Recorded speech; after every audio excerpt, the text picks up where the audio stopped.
Hi friends, I am Nikki. Welcomes you in 7th standard and in the most interesting subject, that is general science.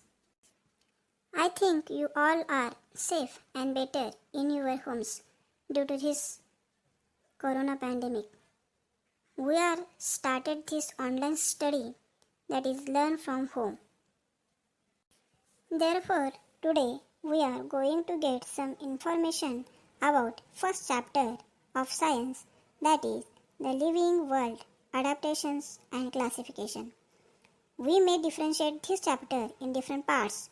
First part is about adaptation. So this is also divided into adaptation in plants and adaptation in animals. So today we are going to see adaptation in plants. What is adaptation? So adaptation is a gradual changes occurs in the body parts and also in the behavior of organisms, which helps to adjust their surroundings. Nowadays we are in our homes, so this may we call as it is a one type of adaptation for our health. So friends, watch the video till end. I think you may have textbooks or PDF files of textbook. Then read textbook from page number 1 to 4 and try to solve the exercise. Okay, bye. See you again. What different ways is the diversity in living things seen? Living थिंग्समध्ये आपल्याला कोणकोणत्या प्रकारे diversity पाहायला मिळते? तर a great variety of plant is found on the अर्थवर काय आहेत? ग्रेट व्हरायटी आहेत. कुणाकुणाच्या? प्लांट्सच्या. त्यासोबत नुसत्या प्लांट्सच्याच आहेत का? तर नाही, यासोबत ॲनिमल्सच्याही आहेत. ते आपण पुढे पाहणारच आहोत. Some plants have colourful flower. काही प्लांट्सला काय आहेत? कलरफुल फ्लावर आहेत. काय आहेत? कलरफुल फ्लावर आहेत. तर काहींमध्ये some plant grow on water. काही ॲक्वॅटिक प्लांट्स आपल्याला पाहायला मिळतात. Where at some are to be found in desert. काही डेझर्टमध्ये आपल्याला पाहायला मिळतात. कुठे पाहायला मिळतात? Desert. Which have a scarcity of water. ज्या डेझर्टमध्ये, वाळवंटामध्ये जिथं पाण्याची कमतरता आहे, अशाही ठिकाणी आपण सजीव पाहू शकतो. Some plant are found only in snowy region. काही स्नोई रिजनमध्ये आपल्याला पाहायला मिळतात. Some plants can not be seen without microscope. काही असे इतके लहान आहेत की जे की आपण डोळ्यांनीही पाहू शकत नाहीत, अशाही मायक्रोस्कोपिक काय आहेत? प्लांट्स आपल्याला पाहायला मिळतात. Whereas some are huge in size. मात्र काही एवढे मोठे आहेत की जे की आपल्या डोळ्यांमध्ये बसत नाहीत, एवढे मोठी सुद्धा आकाराची झाडे आहेत, जसे की वडे, पिंपळे. Like plant animal to show diversity. जसं प्लांट्समध्ये डायव्हर्सिटी, तसे ॲनिमल्समध्येही पाहायला मिळते. काही ॲनिमल्स युनिसेल्युलर आहेत, काही मल्टीसेल्युलर आहेत. Some are vertebrates. काही व्हर्टिब्रेट्स आहेत, काही इनव्हर्टिब्रेट्स आहेत. Means some animal are unicellular, some are the multicellular, some having vertebral column, some are do not having vertebral column. This world is full of variety. हे जग जे आहे, हे काय आहे? जगामध्ये तुम्हाला विविध प्रकारची व्हरायटीज पाहायला मिळतात. मग ॲनिमल कोणकोणते आहेत? ॲक्वॅटिक आहेत ॲनिमल, टेरेस्ट्रियल ॲनिमल आहेत, ॲम्फिबियन आहेत, रेप्टेलियन आहेत, एरियल आहेत. ॲक्वॅटिक, जलीय, टेरेस्ट्रियल, भूचर ज्यांना जमिनीवर राहणारे म्हणतात, ॲम्फिबियन जमीन आणि पाण्यात राहणारे, रेप्टेलियन सरपटणारे, एरियल हवेमध्ये उडणारे. हे सर्व प्रकारचे आपण प्राणी गेल्या वर्षी यांचा थोडासा अभ्यास केलेला आहे. This observation gives rise to the question. आणि या सगळ्यांचं ज्यावेळेस आपण ऑब्झर्वेशन करतो त्यावेळेस मात्र आपल्याला असं लक्षात येतं की त्यांच्यामध्ये डायव्हर्सिटी कोठून आली असावी. How did this diversity came into being. आणि त्याचबद्दल आता आपण या धड्यामध्ये शिकणार आहोत. ही डायव्हर्सिटी नेमकी कशी निर्माण झाली असावी. यासाठी एक क्वेश्चन पाहूया. कॅन यू टेलमध्ये दिलेला आहे. काय आहे? Are the plant and the animal from the Kashmir and Rajasthan are same type. Can you elaborate on any difference between the two. मग काश्मीर आणि राजस्थान या ठिकाणी असणारे जे काही प्लांट्स आहेत आणि जे काही ॲनिमल आहेत यांच्यामध्ये काही वेगवेगळेपण आहे का? तर आहे. आणि तो वेगवेगळेपणाबद्दल आपण काय करणार आहोत, आता पाहणार आहोत. चला पाहूया.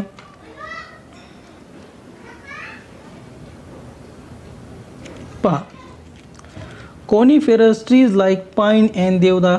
पाईन आणि देवदार हे कोनिफेरस म्हणजे सूचीपर्णी, म्हणजे यांचे पानं सुईसारख्या टोकाची असतात अशी वनस्पतींबद्दल आपण बोलतोय. Flourish in snowy region like Kashmir. ते काश्मीरसारख्या थंड ठिकाणीच वाढतात.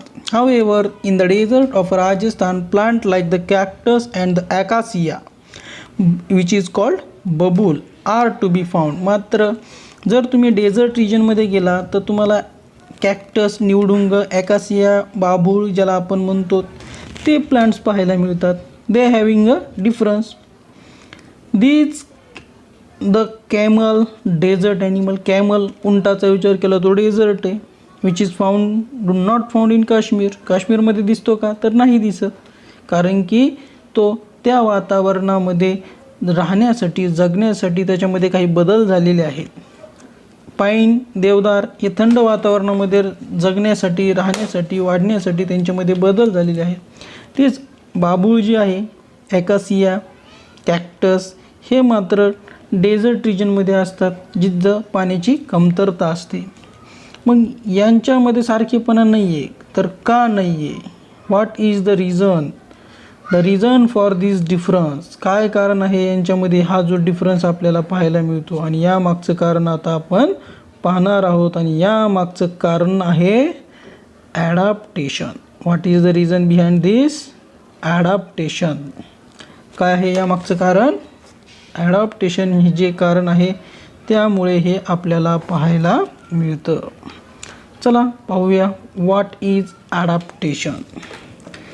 Gradual changes occur in the body part and also in the behavior of organism which help them to adjust their surrounding. मग जे काय लिव्हिंग थिंग्स आहेत यांच्यामध्ये आपल्याला काय दिसतात? ग्रॅज्युअल चेंजेस दिसतात. काय दिसतात? ग्रॅज्युअल चेंजेस दिसतात. आणि हे जे काय ग्रॅज्युअल चेंजेस आहेत त्यांच्या कशामध्ये घडतात? बॉडी पार्ट्समध्ये घडतात. And also in the behaviour. Body पार्ट्समध्ये घडता त्यांच्या जगण्याच्या, राहण्याच्या, खाण्याच्या पद्धतीमध्ये सुद्धा बदल दिसतात. विच मग का घडतात बॉडी पार्ट आणि त्यांच्या बिहेवियरमध्ये changes? Which help them to adjust to their surrounding. हे बदल कशासाठी पाहायला मिळतात? सराउंडिंगमध्ये त्यांना ॲडजस्ट करता यावं याच्यासाठी. मग का होतं यामुळे? जेणेकरून ॲडजस्ट केल्यामुळे ते जगू शकतात. Such changes are called adaptation. आणि अशा घडलेल्या बदलांना काय म्हणतात? ॲडॅप्टेशन असे म्हणतात. But adaptation is a very long period process. Adaptation ही कशी असते? लाँग पिरियड प्रोसेस चालते. जसं की माणूस जो आज आहे तो हजारो वर्षापूर्वी आज जसा आहे तसाच होता का? तर नाही. त्यावेळेस निसर्ग निवडीच्या किंवा डार्विनच्या सिद्धांतानुसार काय म्हटलं जातं? माणूस हा माकडापासून आलेला आहे. म्हणजेच माकडापासून माणसात रूपांतर होण्याची जी क्रिया आहे ती म्हणजे काय आहे? ॲडॅप्टेशन. काय आहे? ॲडॅप्टेशन. तर ॲडॅप्टेशन जर लक्षात आलं असेल तर आपण पाहूया ॲडॅप्टेशन इन प्लांट्स. प्लांट्समध्ये कोणत्या प्रकारचे ॲडॅप्टेशन आपल्याला पाहायला मिळतं? ॲडॅप्टेशन इन प्लांट्समधला पहिला मुद्दा आहे adaptation in aquatic plants. What is the first point? Adaptation in aquatic plants. चला पाहूया.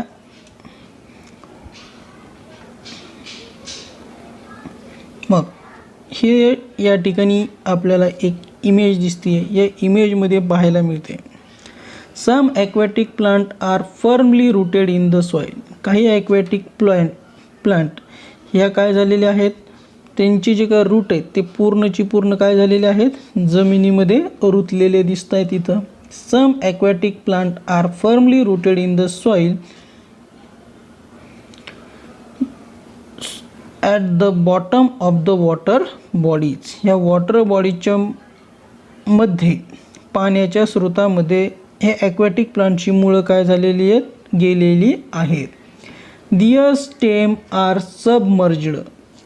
त्यांचे स्टेम म्हणजे खोड, हे खोड जे आहेत हे खोड काय झालेले दिसत आहेत, पाण्यामध्ये बुडलेले दिसतात.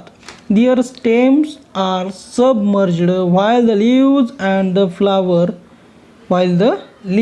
and the flower float on the surface. मात्र त्यांची लीव्ज आणि फ्लावर काय झालेले आहेत, पाण्यावर तरंगताना तुम्हाला हे जे काही लीव्ज आहेत हे काय झाले आहेत, पाण्यामध्ये बुडलेले दिसत आहेत. फ्लावर पाण्याच्या वर तरंगताना आपल्याला दिसत आहेत. आलं लक्षात?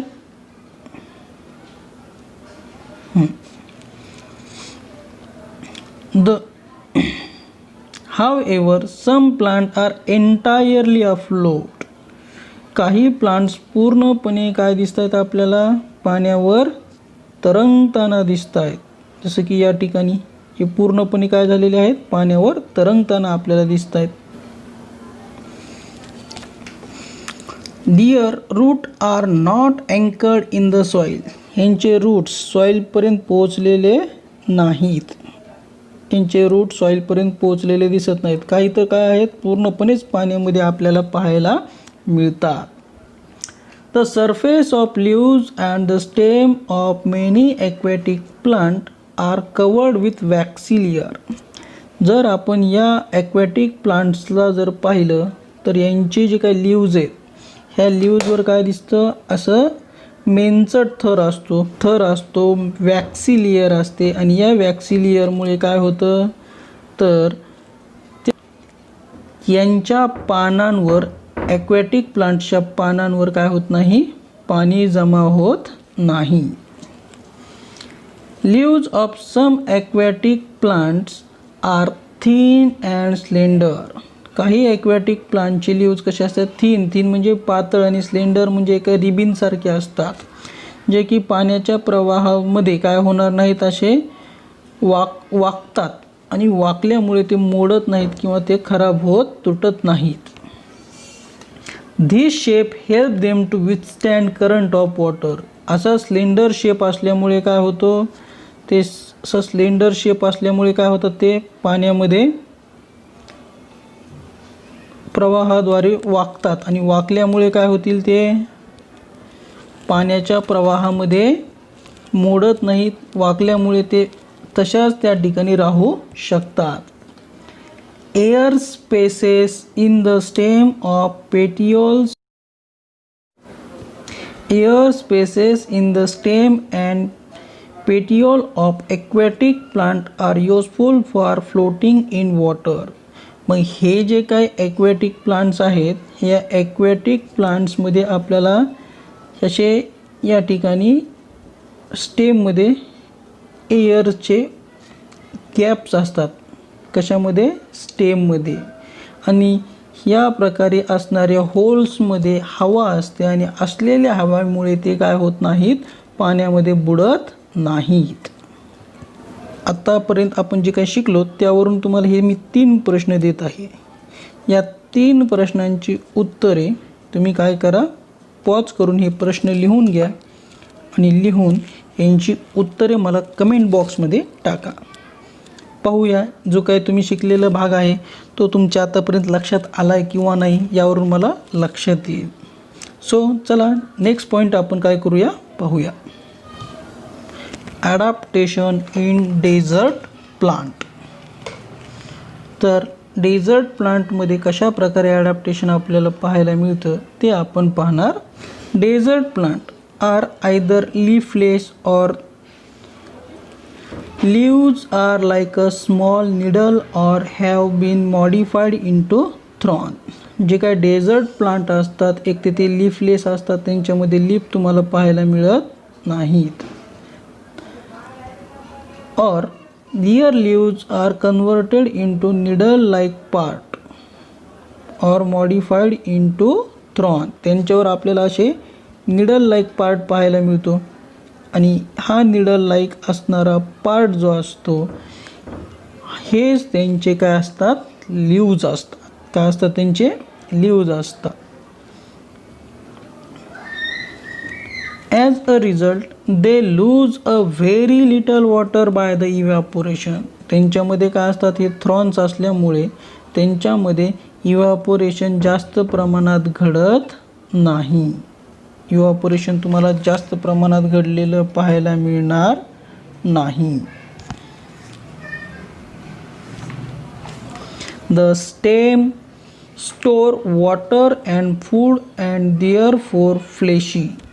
त्यांच्या स्टेमचा जर विचार केला तर या स्टेम कसे असतात, फ्लेशी असतात आणि हे फ्लेशी असल्यामुळे, हे जाडजूड असल्यामुळे यांच्यामध्ये काय केलं जातं, वॉटर स्टोअर केलं जातं. काय स्टोअर केलं जातं, वॉटर. आणि वॉटरसोबत काय असतं, फूडसुद्धा याच्यामध्ये स्टोअर केलेलं असतं.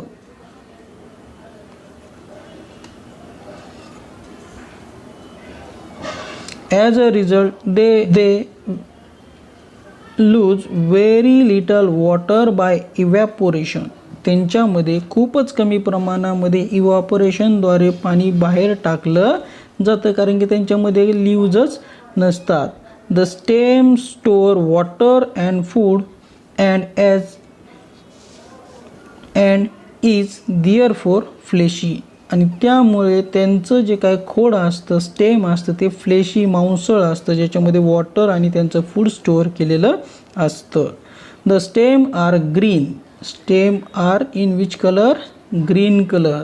As they perform photosynthesis. मग यांच्यामध्ये पानं नाहीत तर फोटोसिंथेसिस कशामध्ये घडतं, तर त्यांच्या कशामध्ये घडतं, स्टेममध्ये घडतं. In the absence of leaves नसले तरीसुद्धा त्यांच्यामध्ये फोटोसिंथेसिस घडतं, कारण की त्यांचं स्टेम हे ग्रीन कलर असतं आणि ग्रीन कलर असल्यामुळे त्यामध्ये फोटोसिंथेसिस घडतं. Their root penetrate deep in the soil and some root spread away in to the soil in the search of water. त्यांचे रूट्स काय झालेले असतात, खूप खोलपर्यंत गेलेले असतात. काय झालेले असतात, रूट्स त्यांचे खूप असे खोलपर्यंत गेलेले असतात. कशासाठी, in the search of water. पाण्याच्या शोधामध्ये ते काय झालेले असतात, गेलेले असतात. पाण्याच्या शोधामध्ये ते गेलेले, खूप खोलवर गेलेले असतात.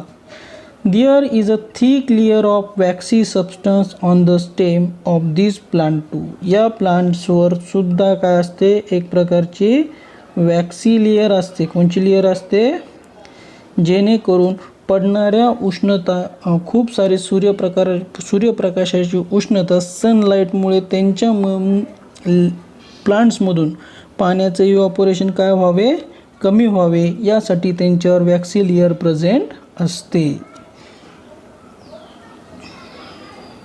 हे झालं adaptation in the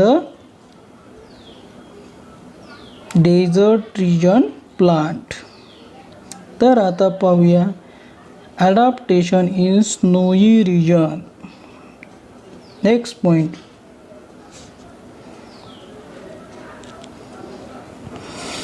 in snowy region plant.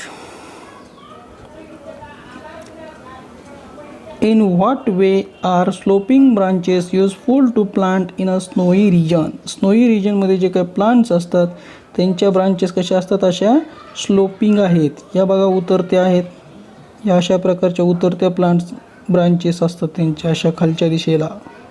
आता या उतरत्या दिशेने असणारे जे काही ब्रांचेस आहेत, या ब्रांचेसमुळे नेमकं काय घडतं, कशा प्रकारे ते मदत करतात, ते आता आपण पाहणार आहोत. पहा, the plant of snowy region mainly inclined conifer like deodar and pine. Deodar and पाईन यासारखे जे काही प्लांट्स असतात हे आपल्याला कोणत्या रिजनमध्ये पाहायला मिळतात, तर स्नोई रिजनमध्ये पाहायला मिळतात. कोणत्या रिजनमध्ये, स्नोई रिजनमध्ये. These trees are conical in shape due to their sloping branches. त्यांच्या या स्लोपिंग ब्रांचेस असल्यामुळे ते कशा असतात, एका कोनाच्या शेपमध्ये असतात. ह्या अशा प्रकारचा शेप असतो, म्हणून त्या शेपला कोणता शेप म्हणतात, कोनिकल शेप. कोणता शेप म्हणतात, कोनिकल शेपमध्ये हे आपल्याला पाहायला मिळतात. आईस्क्रीमचा जसा कोन असतो त्या प्रकारे. These trees are conical in shape due to their sloping branches. In the heavy snowfall, extreme cold in this region, their conical shape prevent the snow from accumulating on the tree, and the thick bark help the tree to withstand the cold. मग ज्या वेळेस ही प्लांट्सवर खूप सारा snowfall घडल्यानंतर snow बर्फ त्यावर काय होतो, हा असा जमा व्हायला लागतो. आता हे स्लोपिंग ब्रांचेस असल्यामुळे तो जमा झालेला बर्फ काय होतो, उतरत्या ब्रांचेसमुळे त्यावरून घसरून पडतो, जेणेकरून त्यांच्या लीव्जला त्यामुळे काही हार्म होत नाही. आणि त्यांची जी काही खोड असतात, त्यांचं जे काही खोड असतं, हे खोड कसं असतं, थिक असतं.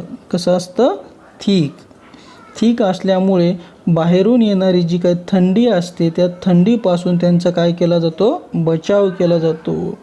म्हणजे असे त्यांच्यामध्ये आपल्याला ॲडॅप्टेशन पाहायला मिळतात. आतापर्यंत आपण 3 ॲडॅप्ट पाहिले. आता चौथ्या प्रकारचं ॲडॅप्टेशन पाहूया. Adaptation in plant of a forest region. तर जंगलामध्ये असणाऱ्या वनस्पतींमध्ये कोणकोणत्या प्रकारचे ॲडॅप्टेशन आपल्याला पाहायला मिळतात. चला तर पाहूया. या ठिकाणी एक जंगल दिसतंय, छोटंसं चित्र दाखवलेलं आहे. यामध्ये काही बरेचसे झाडं तुम्हाला उंच झाडं दिसतात, काही खूपच उंच आहेत, काही एका समान रेषेमध्ये आहेत. पहा, variety of plant, trees, shrub and herb are found in the forest. तर वेगवेगळ्या प्रकारची झाडं, झुडपं, वनस्पती आपल्याला जंगलामध्ये पाहायला मिळतात. These plant compete amongst themselves. These plant compete amongst themselves for sunlight. ही सर्व प्लांट काय करत असतात, एकमेकांसोबत कॉम्पिटिशन करत असतात. का, कारण की जास्त उंच कुणाला वाढता येईल यासाठी ते काय करत असतात, कॉम्पिटिशन करत असतात. आणि जास्त उंच जाण्यासाठी जास्त सनलाईट मिळतो, आणि जास्त सनलाईट मिळाले की आणखीन फोटोसिंथेसिस जास्त होतं, आणि जास्त फोटोसिंथेसिस केलं की फूड प्रोडक्शन काय करता येतं, जास्त करता येतं. यासाठी त्यांच्यामध्ये एक प्रकारचं कॉम्पिटिशनच असतं. हेच trees grow tall to get sunlight and climber and vines grows to the great height with support of trees. मग जर या ठिकाणी पाहिलं तर या झाडांवर आपल्याला काय दिसतात, असे वेल गेलेले चढलेले दिसतात. काय दिसतात, असे वेल चढलेले आपल्याला दिसून येतात. आता हे वेल का चढतात, कारण की जेवढं उंच झाड तेवढं जास्त सनलाईट मिळेल, आणि त्यामुळे ते वेलसुद्धा त्या झाडांच्या मदतीने उंच जाण्यास किंवा जगण्यास काय करतात, स्वतःमध्ये अशा प्रकारे एक प्रकारे ॲडॅप्टेशनसुद्धा करून आणतात. Spring like tendrils on the stem of some climber is an example of adaptation. तर जे काही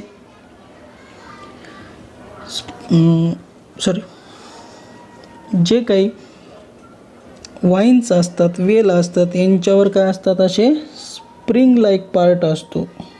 आणि या स्प्रिंग लाईक पार्टला काय म्हणतात, टेंड्रिल्स असे म्हणतात. काय म्हणतात त्याला, टेंड्रिल, जे की आपल्याला क्लाइंबरमध्ये पाहायला मिळतात. हे सुद्धा त्यांच्यामध्ये असणारं ॲडॅप्टेशन, जे की काय करतं, झाडांना धरतं, सपोर्ट मिळवतं, आणि सपोर्टद्वारे वेलला वाढण्यास काय होते, मदत मिळते. आता पुढचा प्रकारचा एक ॲडॅप्टेशन आपण पाहूया. Adaptation in grassland plant. Grassland म्हणजे गवताळ प्रदेशामध्ये असणाऱ्या वनस्पतीमध्ये कोणकोणतं ॲडॅप्टेशन आपल्याला पाहायला मिळतं हे आपण पाहूया. Diverse type of bushes and grasses are found in grassland. ग्रासलँडमध्ये खूप उंच वनस्पती नसतात, त्यामध्ये खूप काटेरी झुडपं वगैरे असतात, बुशेस असतात आणि ग्रासेस डिफरंट टाईपचे ग्रास असतात. Fibrous root of grasses prevent soil erosion. मग यांच्यामध्ये जे काही रूट असतात ते रूट कसे असतात, जे फायब्रस असतात. या अशा प्रकारचे जे काही रूट असतात त्यांना काय म्हणतात, फायब्रस रूट म्हणतात. तर या फायब्रस रूटमुळे आपल्याला काय मिळतं, जमिनीची धूप, सॉईलचे इरोजन त्यांच्याद्वारे काय केलं जातं, टाळलं जातं किंवा होऊ दिलं जात नाही. Forest in equatorial region are dense. Animal like tiger, elephant and deer can remain hidden in the grasses. जे की अर्थ आहे, अर्थ ही कशी आहे आपली, गोल आहे. तर इक्वेटोरियल रिजन म्हणजे याला म्हणतात विषुववृत्त, मधोमध जी काल्पनिक रेषा जाते, त्या काल्पनिक रेषेच्या भागामध्ये जे काही गवताळ प्रदेश येतो, त्या गवताळ प्रदेशामध्ये असणारे जे काही गवत आहे ते कसं असतं, हाईटनं जास्त असतं. कसं असतं, जास्त असतं. आणि त्यामुळे त्या ठिकाणी आपल्याला उंच ॲनिमल पाहायला मिळतात. एलिफंट आहे, टायगर आहे, डिअर आहे, यासारखे ॲनिमल्स आपल्याला त्या गवतामध्ये पाहायला मिळतात. However the grasses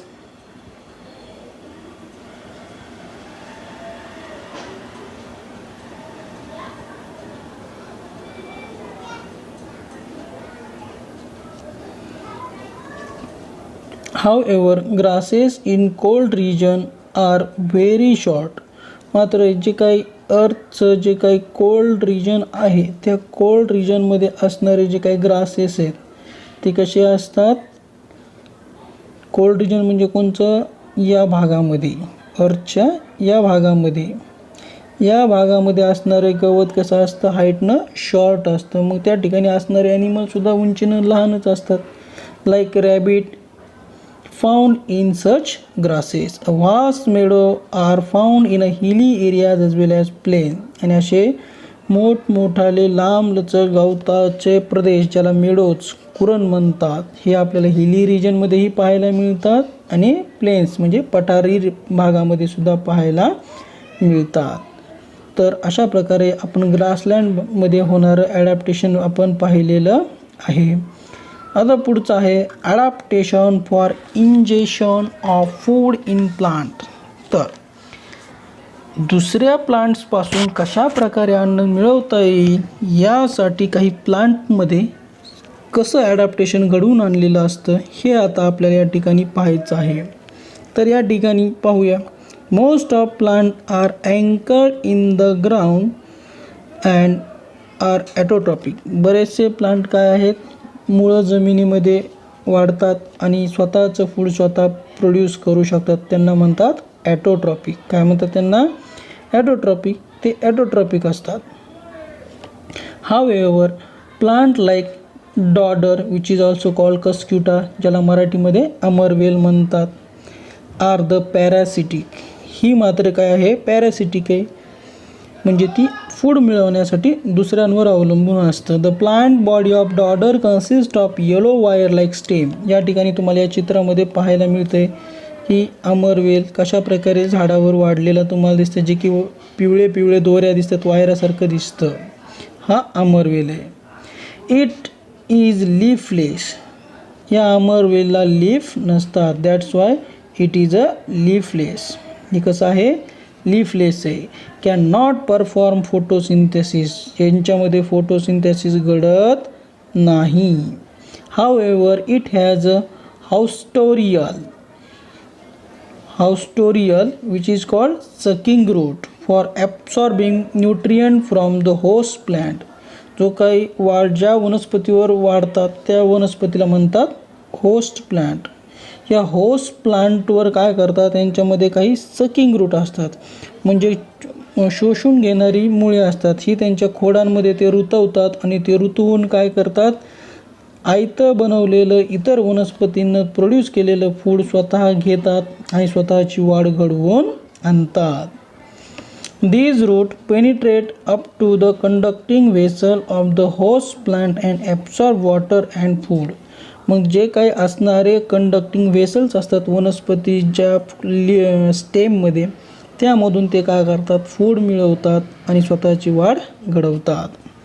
fungi also another one example is the heterotrophic or parasitic fungi. Fungi do not have a chlorophyll. फंगीमध्येही क्लोरोफिल नसतं. And can not perform if there is no chlorophyll they can not perform photosynthesis.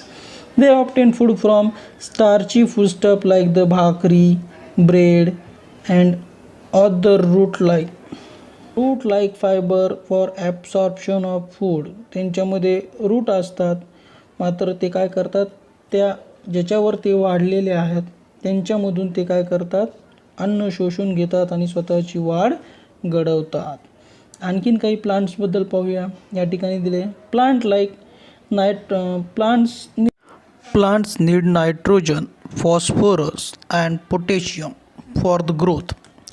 Plant that grow in soil which is deficient in nitrogen like not Drosera, which is called sundew, Venus flytrap, pitcher plant, etc.